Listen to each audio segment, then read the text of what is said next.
Welcome to On the Fly College Edition, a podcast presented by Playfly Sports. I'm your host, Gene DeFilippo. Playfly Sports is the full-service marketing and media company bringing digitally enabled innovations to the sports industry. Welcome to this week's podcast. I'm Gene DeFilippo. I'm your host, and our guest today is the former coach of the Villanova Wildcats, Jay Wright. All Jay did at Villanova was win 72% of his games. He won 30 games 6 times. His last 10 years there, he averaged 28 wins. He went to 16 NCAA tournaments, 8 Sweet 16s, 4 Final Fours, and 2 NCAA championships. That's a career that very, very, very few people in this world have a chance to have. Welcome to the podcast, Jay Wright. Good to be with you, buddy. I miss you, man. It's good to do this with you. Well, I'm so glad that you could make time to do this. Tell everybody where you are right now. We need to do that. Anybody that's watching this, they can see the crazy lights. I'm in the recruiting lounge, which is what we use after our games for the recruits to wait in here next to our locker room because Kyle Neptune's in my office. It's his show now. So when I'm here talking to the guys, this is where I could go for some peace and quiet. Jay, I thought it was a terrific honor that the students at Villanova lobbied to have you as their graduation speaker. I thought that was a tremendous honor. I listened to it, and you did a wonderful job. But Jay, tell us what it's like being a coach at Villanova, where you're under the spotlight all the time with the highs and lows. It just takes a lot out of you, doesn't it? It does. It's very rewarding, and as you said, Gene, that you used the perfect word. An honor is what it was to speak at graduation. Villanova is such a unique place, and there's so many great universities and academic experiences in this country. Just Villanova is just such a unique one in that the students are so tied to the basketball program when they're here, and when they leave as alumni, they stay connected. If you're at an Alabama, you might do that through football. If you're at Villanova, they do it through basketball, and you know it better than anybody. You are a big part of building this basketball program and all the programs here at Villanova.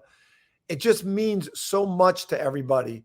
So for the students to request for me to be the speaker meant a lot to me.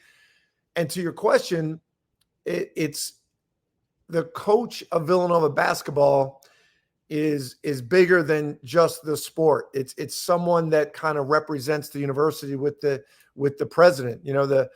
It's an Augustinian university, so the Augustinian priest that's a president, Father Peter Donahue, that person and the basketball coach kind of exemplifies Villanova to everybody. We like to say that Villanovans like to do 3 things. They like to go to mass together, they like to go to basketball games together, and they like to drink together. But not necessarily in that order either all the time. But if you think about it, it's going to mass together, that's the president of the university, he's a priest, and going to basketball games, that's the basketball coach. So no matter where you are, if you're out to dinner with your family, if it's in the off season, like when Villanova people see you, that's their connection to the university. That's everything that the university means to them. And they get very excited about seeing you, and they want to be with you. And you have to realize that as the head coach, that's kind of your responsibility. You can't be the head coach at Villanova and just because you're out at dinner with your family, just say, hey, I don't have time for you, because it means the world to these people. And it's what makes playing here, coaching here, and going to school here so great, that the place means so much to everybody. Yeah, no question. Jay, one thing your teams always did was they always played hard and they always played team basketball. You've had some of the best recruits in the country come where they were all everything in high school. How do you get teams to do what you got Villanova's teams to do? Gene, our recruiting was really more identifying and educating. So we would identify the most talented people. And, you and I have talked about this. It's similar to the business world. You want to get the best people. You're competing against the best. You know your competitors are getting the most talented people. So we tried to identify the most talented people. And then once we would identify them, then we had to engage with them. And while everybody else was kind of recruiting them and selling them, we were trying to educate them to what Villanova basketball was all about. And it's funny, you hit on the two main words. We have a triangle that's probably on this wall around me. And at the bottom of the triangle, the largest part of the triangle is play hard. And the next step up in that triangle is play together.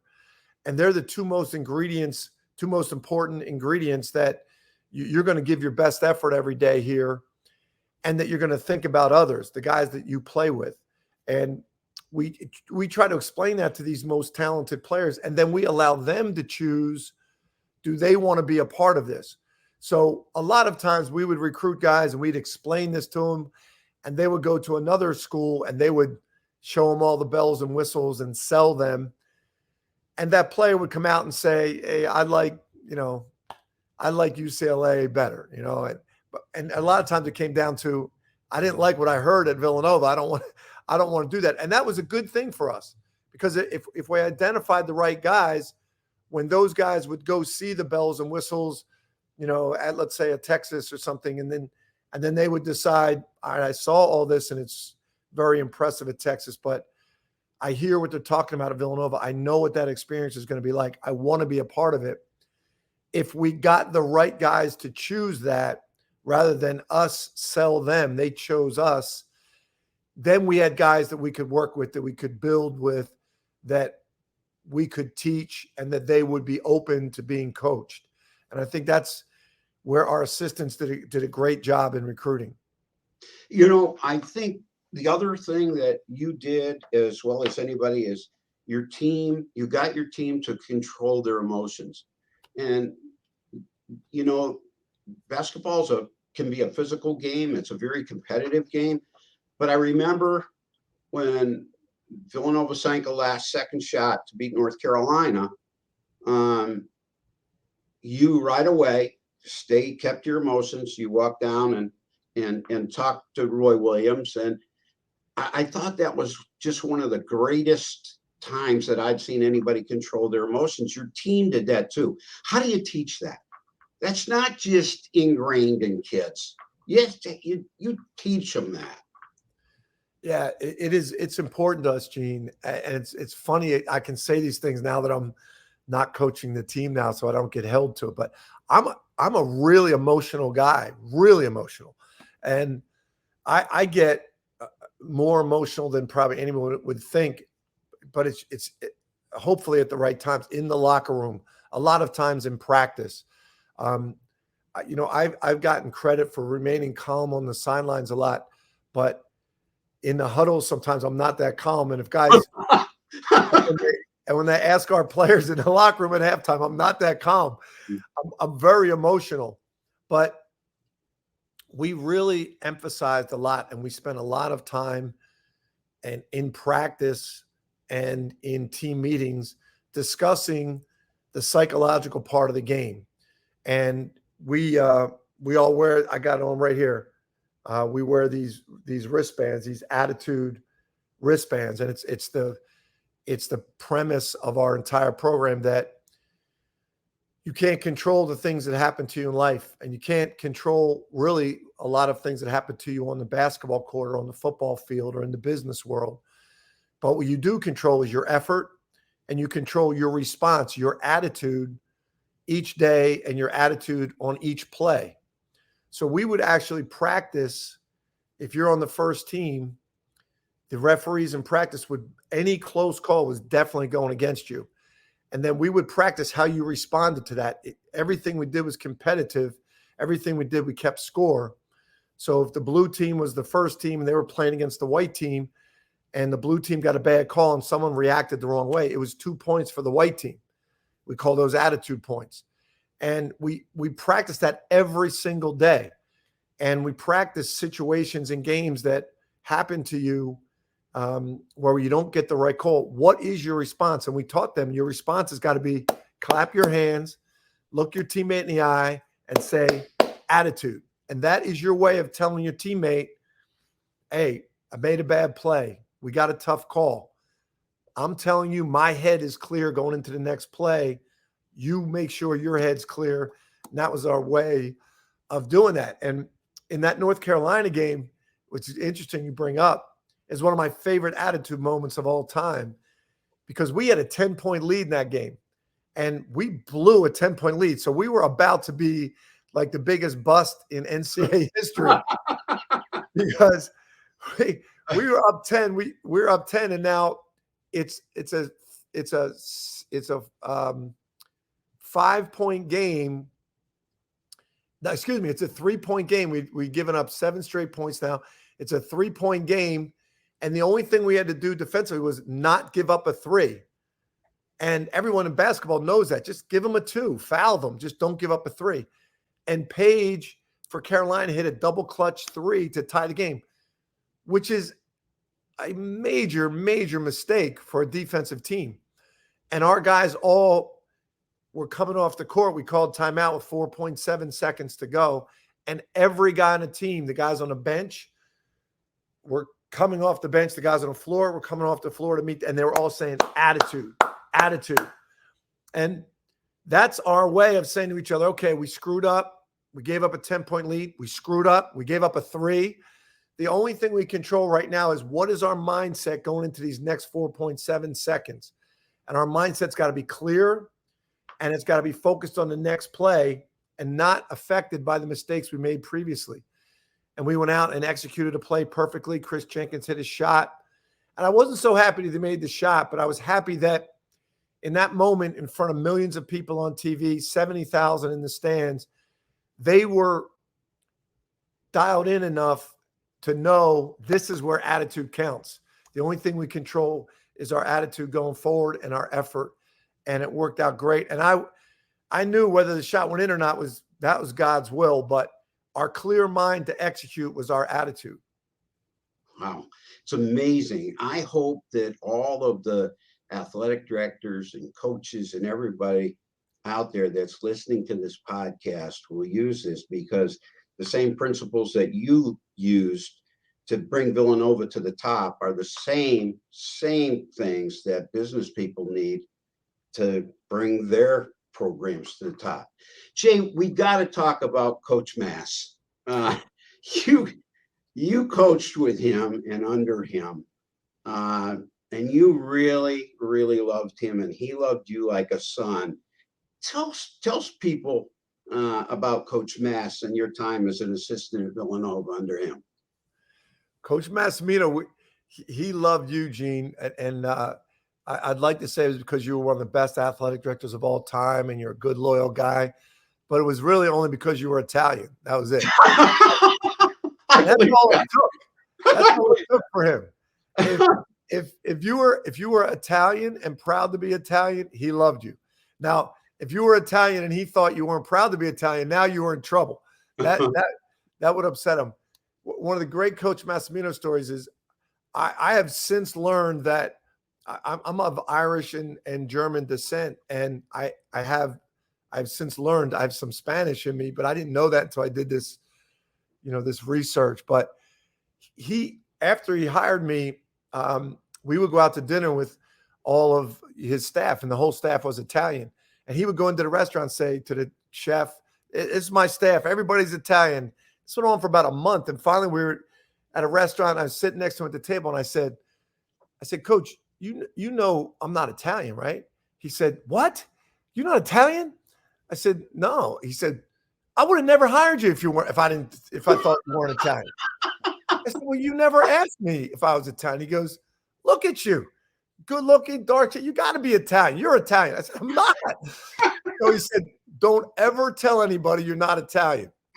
So I worked for him for 7 years as an assistant, and then he stayed as my mentor his whole life. And I was able and honored to do his eulogy at his funeral. And I said at his funeral, I can finally admit I'm not Italian, because I was never allowed to admit that ever until this day, because Coach told me never to do that. Hey, he was a great coach. I mean, you had to learn so much from him. Unbelievable. He was a mastermind X and O coach. He was so prepared. And as great as he was basketball wise, what I probably, and I took everything we did defense, all of our defensive concepts, our multiple defenses, all from him. But the way he taught me and all of us to incorporate your family into your team and your team into your family.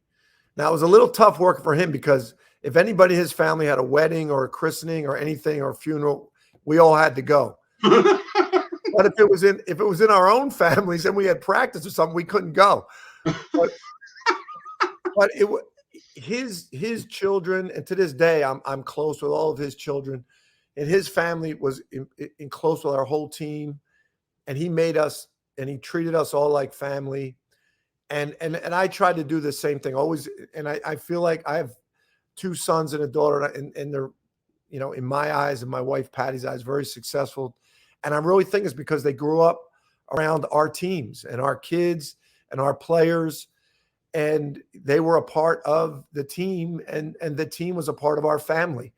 And he taught us all that. And as great as he was X and O wise, he was the most prepared guy ever for a game. I took all that, but incorporating your family into your team was the most important thing he taught me. Jay, in your graduation speech, you talked about being a freshman and being on the team, and you came back to play a game at Philly. And tell everyone that story, because that's a great one. I tell this story so much. My wife, when I go to speak, my wife tells me, "Don't tell that story again. I'm tired of hearing that story." But it was awesome. We share this with people to talk about, when you're young and you're a freshman, you're going to hit some adversity, and look where you are now.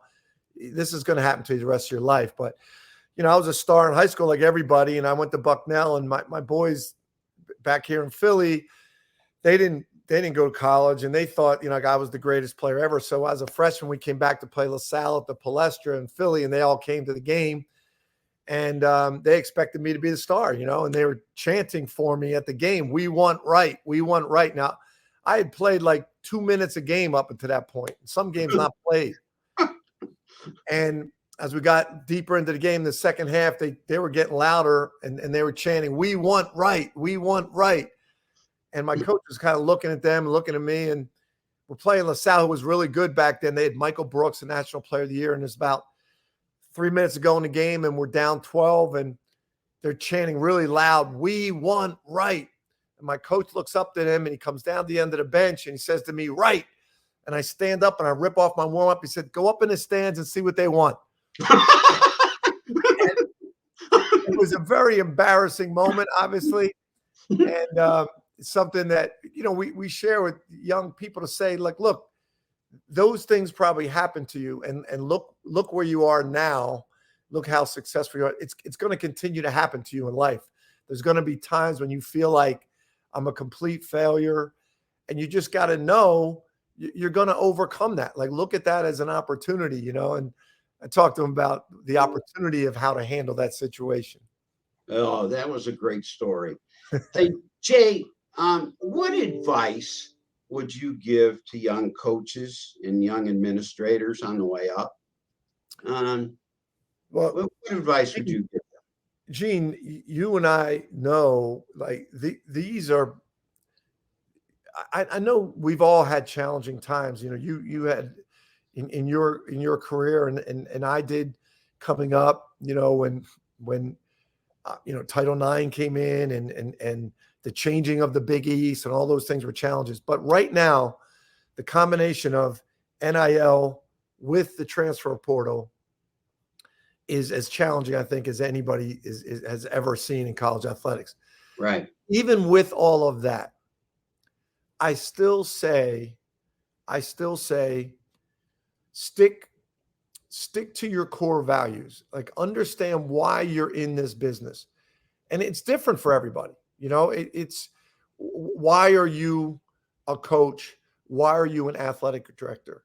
What is your purpose? And I think for most of us, it's to educate young people, become a part of their lives, represent an institution that we believe in, and help those young people become the best students, the best men and women, and the best athletes that they can be. Stick to those core values.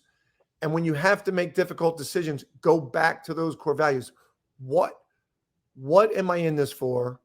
And how does this decision I'm going to make impact these student athletes being the best people, the best students, and the best athletes they can be? It's not going to be easy.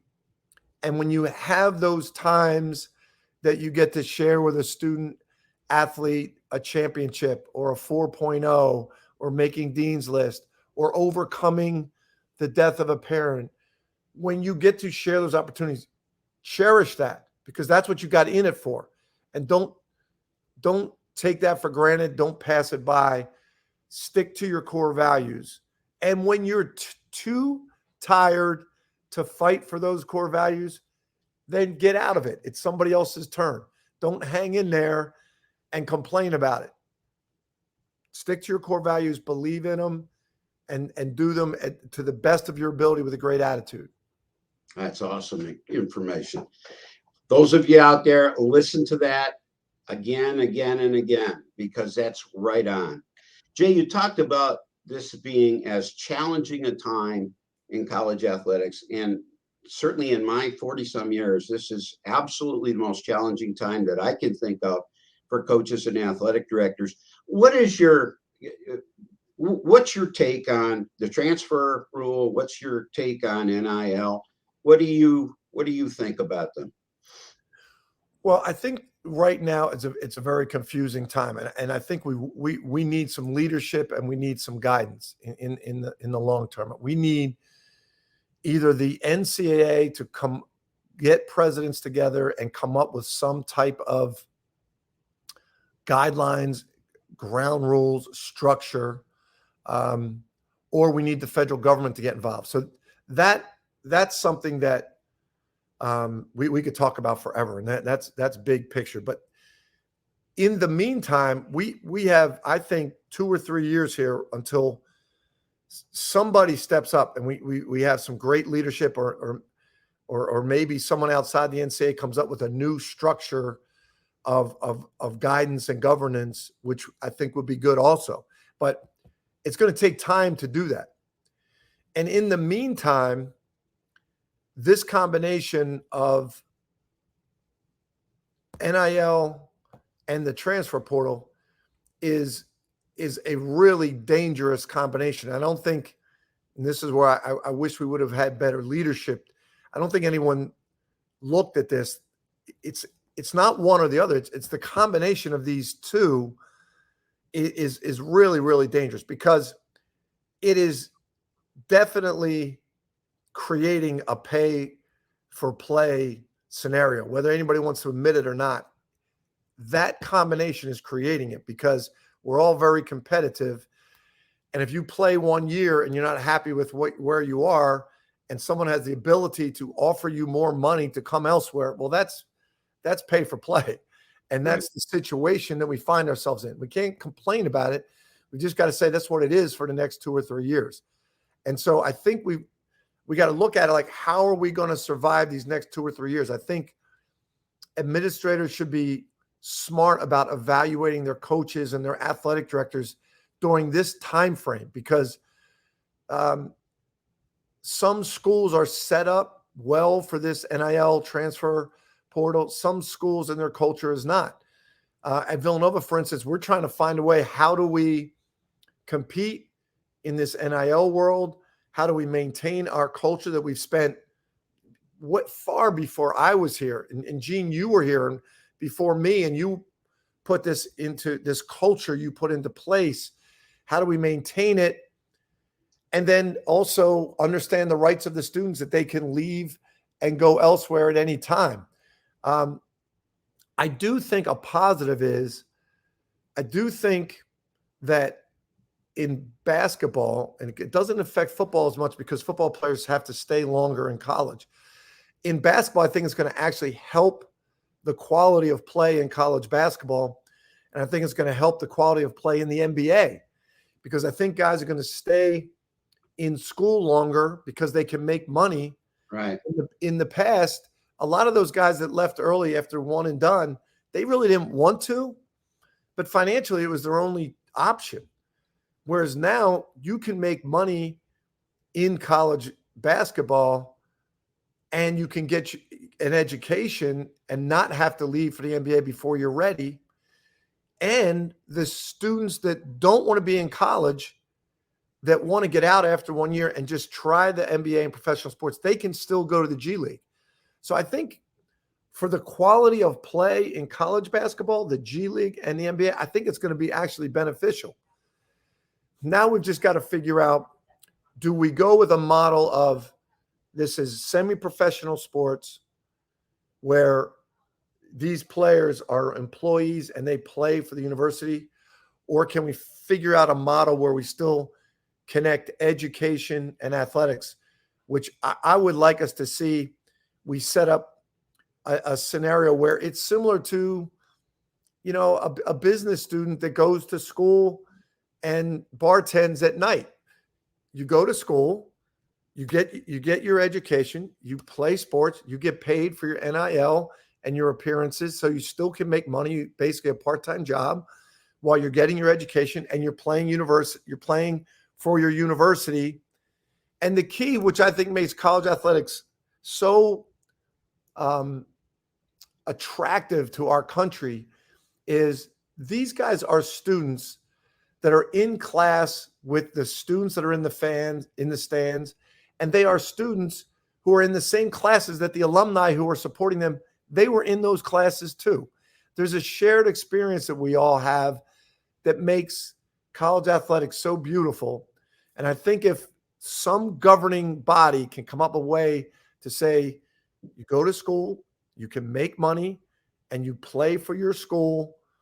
That's what college athletics is now. It's semi-professional sports, which is fine. And we're getting our education, and we're a part of the educational community at the same time. They don't do it anywhere else in the world. I'd love to see us be able to keep that together. Oh, that's well said. That is well said. Jay, going on another track.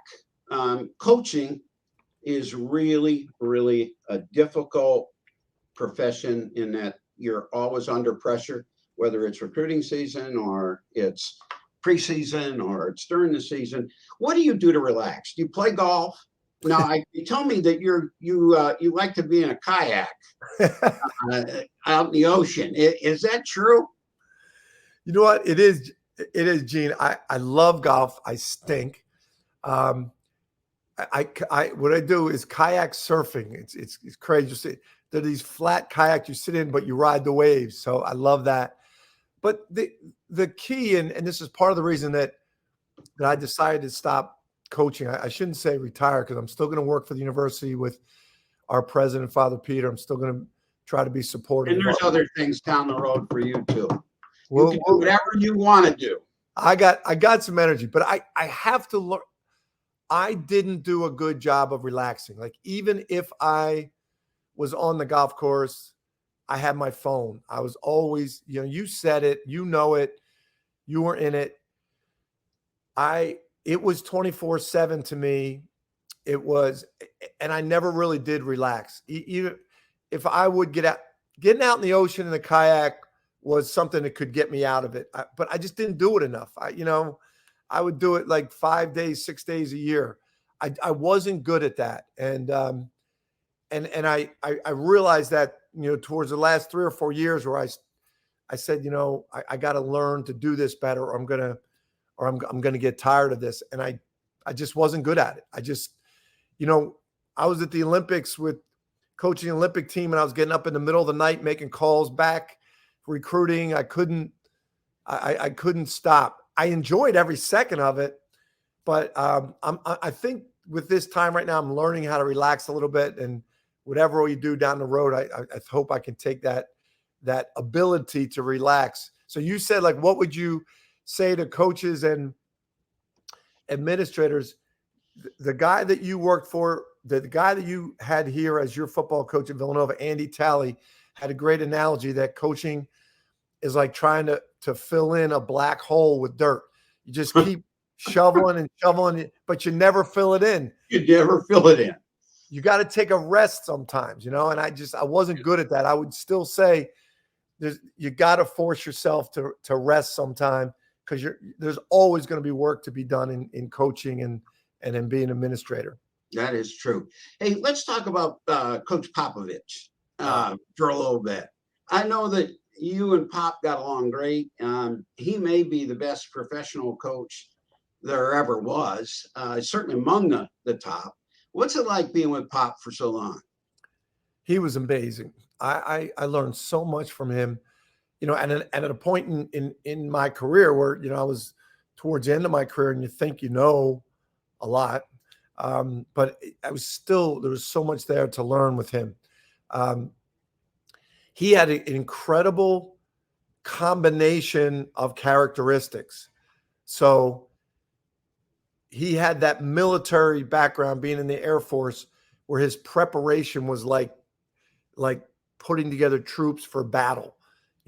Before we started with the World Cup, and we started meeting as a staff down in San Antonio, and he had every possible scenario planned out. We were going to China, to giving us handouts on Chinese basketball terms and Chinese terminology to use, when ordering food, and he's prepared for everything. So you have this military mind of preparation and intelligence. And on the other side of him, you had the softest soul you could ever imagine. Like you go out to dinner with him and the players, and he wants you to teach you about the food and teach you about the wine. And he wants to know about your heritage and your family and your mom and dad. And he wants to drink with you and laugh with you and cry with you. So you've got this emotional, sensitive soul with this military preparation and competitiveness. And his players loved him. And he was I learned so much, but one of the things that struck me was, with the Spurs, he's the president and head coach. So he knows how to handle those players, and that he has the final say in their careers. With the Olympic team, these were all guys from other teams, Kevin Durant, Dame Lillard, Chris Middleton. All these guys are NBA All-Stars, and they weren't his guys, Draymond Green.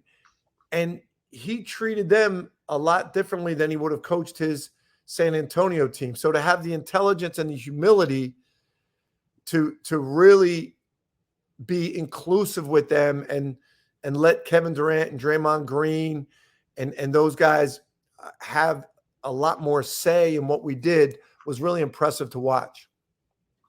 Jay, you often preach that it's not just winning a game or winning a national championship, but it's being consistent to your core values and to what you believe in as a coach and a team. Can you explain that a little bit to our people?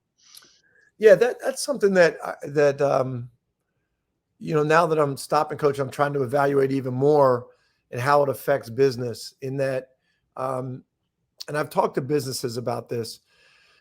We never evaluated ourselves on the results of our season or our games or the score. we always evaluated ourselves by our core values.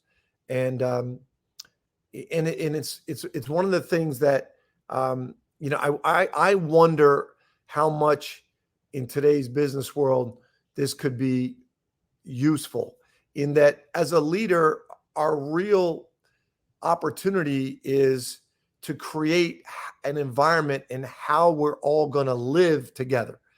And within living, you're talking about how are we going to compete, and how are we going to win, and how are we going to lose? Like, as the leader, you have an ability to define all that.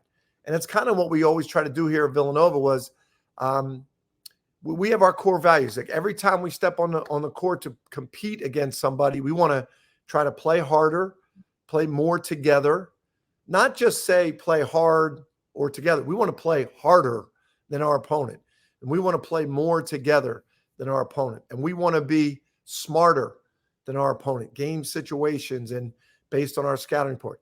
And then we want to take more pride in playing for Villanova than they do playing for their university. So throughout we never said, we don't start the season say we want to win a championship, and even in our practice facility, in our court, there's no national championship banner, there's no NBA jerseys, there's no Big East championships. It's just play hard, play together, play smart, play with pride. And that's how we want to evaluate ourselves. So at the end of each game, we would, you want to win the game. If we won, we'd be happy. If we lost, we'd be upset. But then we'd stop the next morning, and before we moved on to any film or practice, we would say, okay, let's evaluate ourselves. Did we play harder than our opponent last night? And we had ways to evaluate that. Were we more together? Were we smarter? Even though maybe we won the score, but did they play with more pride in representing their program than we did? And if we found that we didn't do those things, then that we didn't really count that as a win for us. We went to work that day in practice to improve in those areas, not because we won or lost the game. And same thing at the end of a season. I'll never forget, in 2015, we had a team that won the most games of any team in Villanova history in a regular season. We were number 1 seed in the tournament.